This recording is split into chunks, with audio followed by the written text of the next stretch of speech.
Hello YouTube, just thought I'd take a quick minute and show you my Inline Fabrication quick change top mount with spacer here. I'll show you an install video that will be running somewhere up on the screen here. You'll see it. It wasn't that difficult. The issue that I had is it came with this really nice hardware pack, and but it comes with like bolts, tapered lag bolts, and nuts, but going into this 2x8 it didn't work for me. So I talked with Dan at Inline Fabrication, and he recommended I pick up, I think it was a 5/8 lag bolt, whatever these are. I'll annotate it at the bottom, but main point, when I went and looked for that, nobody seemed to know what I was talking about. So I found these number 14 3-inch screws, and that worked great. It fit flush up in here just like the others did, and I'll show you that in a minute. And what that allows me to do is take my powder measure stand, and I'm trying to do it not be in frame here. That drops right in. Oh, I forgot to take. This is a really cool touch. It's got little protective things on the bottom to protect the threads and shipping. I just use it because I don't have a quick change plate holder right now, but that just mounts right in there. And then you take these little washers, they're not washers, wing nuts, and you spin them on. So that's pretty cool. It holds it rock solid in place, and then when you're done with it, you pull it off, put it down.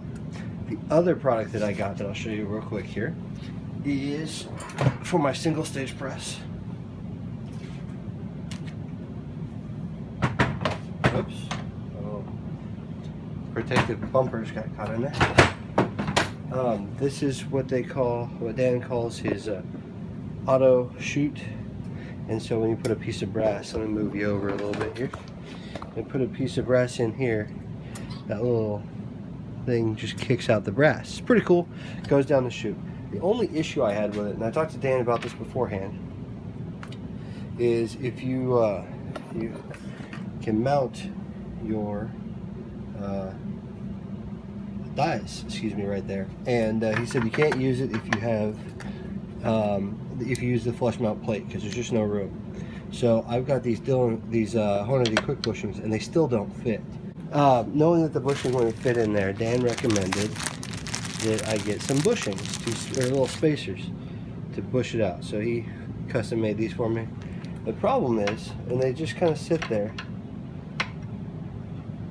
but they fall through the hole, which I think they're supposed to set on the table, but they fall through the hole, and then it's even smaller.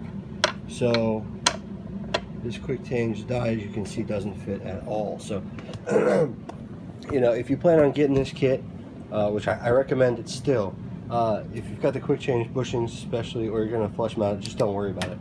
But I really like the Rcbs press with these quick change mounts, so it's worth it being able to get this press on and off. Before Dan, I was using this handy dandy fabricated piece of 2x6 and 1x4 right here that I had flush mounted the bolts on the bottom. So this mounted to my bench, the press mounted to this, and I slid a C-clamp over, and it was a lot of work. So I just usually dealt with that being in the way of my press and never reloaded that often with it, or I just didn't use my bench for anything else. So I hope you enjoyed this video. I hope you found it helpful. If you have any questions, feel free to reach out with me, or just check out inlinefabrication.com. Dan's a great guy.